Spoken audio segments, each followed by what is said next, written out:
Welcome to my grammar class. It's a very nice day, isn't it? So, you have noticed that I have used a mini question at the end of my statement, which is known as question tag. So, today topic for the day is question tags. And as you all know, my name is Andani Mittal and let's start our session. And yes, at the end of this session, today I have asked you 3 questions as a test. So after this explanation, you have to answer me that 3 questions in the comment box and I will reply you whether your answers are correct or not. So let's start our explanation for the question tags. First of all, what is the meaning of question tags? So question tags क्या है? A question tag is a short question at the end of the statement. Okay, हमारी statement के पीछे जो short question use होता है उसे हम क्या बोलेंगे? Question tags. Question tags are used when asking for agreement और कन्फर्मेशन. जब हमें किसी के पास से अपने स्टेटमेंट के लिए एग्रीमेंट या फिर कन्फर्मेशन चाहिए येस और नो के आंसर में, तब हम क्वेश्चन टैग्स यूज़ करेंगे. Okay, now let's move on to the example. He won the prize, didn't he? See, my statement is he won the prize, and for the agreement or for confirmation I have used question tag as didn't he. Okay, now let's see the structure of question tags. So structure of question tags is whenever we have positive statement, at that time we will use negative question tag at the end of it, and whenever we have negative statement we will use positive question tag at the end of it. Now let's see the example for the same. See, example are as follows. You are a student. Okay, so here a positive statement, so I have used question tag as negative, that is aren't you. Now for negative statement, Mary isn't a teacher. See, my statement is negative, so I have used positive question tag, that is she. Understood? Now let's move on to the kinds of question tags or the example of question tags. These all are the positive question tags and these are all the negative question tag. You just go through it, and among this important is won't and aren't I. Okay, whenever we have will in the statement, at that time in the question tag we will use won't, and whenever we have am, at that time we will use aren't in the question tags. Okay, so in all, whenever we want the agreement, that is all right, our statement is all right, or do you agree with my statement, so yes or no answer is known as question tags. See, it was a good film, wasn't it? Okay, so now let's move on to the important point, that is auxiliary verb, जो question tags बनाने में बहुत बड़ा role play करते हैं. सी, auxiliary verbs क्या है? So auxiliary verbs are helping verbs, जो स्टेटमेंट में मेन वर्ब्स को हेल्प करते हैं. तो ऑक्सिलियरी वर्ब्स कौन कौन से हैं? Is, could, may, have, must, be, do and etcetera etcetera. We will find many auxiliary verbs in the example, but for now you see, Joe didn't finish the report. Did he? See, here auxiliary verb is didn't. It is an auxiliary verb and our main verb is finish. Okay, so for making a question tag we will pick up the auxiliary verb, that is didn't. अब क्या है कि जब हमारी statement negative हो तो हम क्या करेंगे? क्वेश्चन टैग को पॉजिटिव बनाएंगे. तो ये ऑक्सिलियरी वर्ब नेगेटिव है तो क्वेश्चन टैग में डिड ही आएगा, नॉट निकल जाएगा. और जो एक लड़का है तो उसका प्रोनाउन क्या होगा? ही. तो इसका प्रोनाउन, तो ये बन गया क्वेश्चन टैग. ओके, तो हमें पहले ही क्वेश्चन टैग का पहला स्टेप ही ये है कि आपकी स्टेटमेंट में से आपको ऑक्सिलियरी वर्ब निकाल लेना है. Okay, now let's move on to the formation of question tags. कि जब हमारे पास ऑक्सिलियरी वर्ब था उस टाइम पे हम वो निकाल के पॉजिटिव या नेगेटिव बना के क्वेश्चन टैग्स बना देते थे.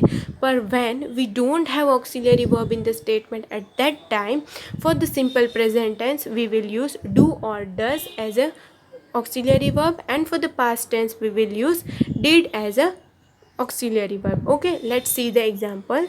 See, Yash washes his bike. ये हमारी स्टेटमेंट है और इसमें कोई भी ऑक्सिलियरी वर्ब नहीं है, सिर्फ मेन वर्ब ही दिया है. सी, तो हम क्या करेंगे कि पहले मेन वर्ब हमारा प्रेजेंट है या पास्ट? तो प्रेजेंट है. ओके, क्यों? बिकॉज ई और ई एस और एस आता है तो वो प्रेजेंट टेंस होता है। ओके, तो ये हमारा प्रेजेंट टेंस है। तो अब हम देखेंगे कि यश है वो लड़का है यानी कि ही है, तो ही के साथ सिंगुलर के साथ हमेशा प्रेजेंट टेंस में डज आता है। ओके, तो हम क्वेश्चन टैग्स में डज लगाएंगे as auxiliary verb and then next we will check that it is positive और negative. So our statement is positive, so we will put not over here, that is doesn't. and यश का pronoun लड़का है तो pronoun क्या होगा? he. So doesn't he. Okay, our question tag is doesn't he. Understood? Now let's move on to the next example. Ruhi read the book. See, our statement has read as the past tense, that is main verb हमारा past tense है, कोई भी auxiliary verb नहीं है. तो हमें पता है कि जब statement past tense में हो तो did यूज़ करना है एज ए ऑक्सिलरी वर्ब, और स्टेटमेंट पॉजिटिव है तो नॉट लगा देना है. नेगेटिव बन गया. अब रूही एक लड़की है तो उसका प्रोनाउन शी होगा. Didn't she. Understood? So this was the example when no auxiliary verbs are present in the statement.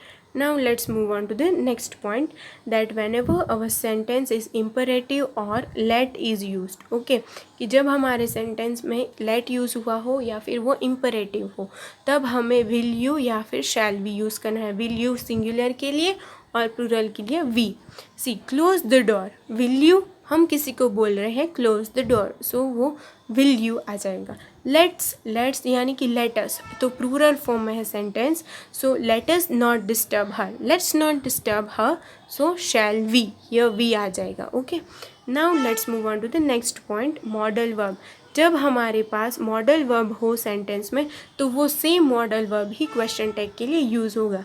He shouldn't stay here. See, our modal verb is should, so question tag में भी should आएगा, और यहाँ पे not है तो question tag में not नहीं आएगा और प्रोनाउन लगा देना है should he. Okay, now next, Perry can go for a walk. See, can as modal verb positive है तो कैन ही यूज़ होगा, but negative. So can't and Perry एक लड़का है तो उसका pronoun he, that is can't he. Understood? Now next fourth point is, whenever our sentence has word this and that, at that time in the question tag we will use it, and whenever we have these and those, at that time we will use they as a pronoun. Okay, see example, that is your pen. तो पहले auxiliary verb positive है तो auxiliary negative, that is isn't, and that use हुआ है, इसके लिए हम क्या यूज़ करेंगे? Pronoun it. Okay, isn't it. Now next, these are your books. तो हमारा ऑक्सिलियरी वर्ब पॉजिटिव है तो हम नेगेटिव बनाएंगे आरंट, एंड दीज प्लूरल है इसके लिए दे यूज़ करेंगे as a pronoun, so aren't they. Understood? Now next, for the words. जब हमारी स्टेटमेंट में समबडी, नोबडी या फिर एवरीबडी यूज़ हुआ हो उस टाइम पे हम प्रोनाउन दे लगाएंगे. ओके, सी, नोबडी लाइक्स हिम. लाइक्स है और ऑक्सिलियरी वर्ब कोई भी नहीं है और सेंटेंस प्रेजेंट टेंस में है और नोबडी प्लूरल है, राइट? सो डू यूज़ होगा, और पॉजिटिव है इसके लिए नॉट यूज़ होगा, और नोबडी वर्ड यूज़ हुआ है इसके लिए दे यूज़ होगा, so don't they. Understood? Now next, everybody enjoyed the movie. See, main verb past tense में है इसके लिए डिड यूज़ होगा. अब चेक करो कि स्टेटमेंट पॉजिटिव है या नेगेटिव, तो पॉजिटिव है तो यहाँ पे नेगेटिव लगा देना है, और एवरीबडी वर्ड यूज़ हुआ है इसके लिए they as a pronoun. Understood? So didn't they. Understood? Now let's move on to the next point. So whenever we have has to or have to in the sentence, at that time we will use do, does or did. Okay, Mary has to go to school. See, here go is present tense and Mary is a girl, so doesn't she. Understood? Now you have to finish the homework. So you है तो यहाँ पे pronoun you ही होगा, and finish present tense है तो don't you. So you have to finish the homework, so don't you. Understood? Have to और has to जब use हो तब ही हमें डू, डज और डिड यूज़ करना है. अंडरस्टूड? नाउ नेक्स्ट, जब हमारी स्टेटमेंट में आई एम यूज़ हुआ हो उस टाइम हम क्वेश्चन टैग क्या यूज़ करेंगे? Aren't I, that is I am cute. Am use हुआ है तो ऑक्सिलरी वर्ब आर बन जाएगा, पॉजिटिव है तो negative, that is aren't, and I तो आई ही प्रोनाउन यूज होगा, that is aren't I. So this were all the 7 points important for the formation of question tags. Now let's sum up the concept. अब हम short में समझेंगे कि in short question tag हमें कैसे बनाना है. ओके, पहले हमें स्टेटमेंट दी हो, उसमें से हमें ऑक्सिलरी वर्ब फाइंड करना है. ओके, अब ऑक्सिलरी वर्ब अगर ना हो तो हमें यूज़ करना है डू, डज या फिर डिड. डू और डज कब प्रेजेंट टेंस हो तब, और डिड कब जब पास्ट टेंस हो. ओके, ये हमारा पहला स्टेप है. अब नेक्स्ट स्टेप में क्या करना है कि अगर हमारी स्टेटमेंट पॉजिटिव है तो हमें नॉट लगा देना है क्वेश्चन टैग में, अगर नेगेटिव है तो ये निकाल देना है. Okay, and the third and the last is, जो हमें सब्जेक्ट प्रोनाउन दिया हो तो उसे हमें इसके पीछे लगा देना है. ओके, ऑक्सिलरी वर्ब यूज़ करके उसके पीछे प्रोनाउन लगा देना है, और फिर we have to put question mark at the last. See, let's see the example as our last example for the revision. See, it is a dog. ये हमारी स्टेटमेंट है. तो हमारा पहला पॉइंट क्या है कि ऑक्सिलरी वर्ब है या नहीं, तो हाँ है, इज़, तो हमने लिख दिया इज़. ओके, अब देखना है कि स्टेटमेंट पॉजिटिव है या नेगेटिव. तो स्टेटमेंट पॉजिटिव है तो यहाँ पे नेगेटिव क्वेश्चन लगा देना है, नेगेटिव लगा देना है, दैट इज़ इज़न्ट. अब देखना है कि प्रोनाउन है तो हाँ है, अगर नहीं है तो बना देना है. ओके, तो इट है तो यहाँ पे इट लगा देना है, और लास्ट में we have to put question mark. So हमारा क्वेश्चन टैग बन गया isn't it, it is a dog, isn't it. Okay, so this was our concept, and as a test I have 3 questions. As I told you, I have 3 questions for you, and you have to answer it in the comment box, and I will reply you for whether you are correct or not. So this was all for today. Thank you.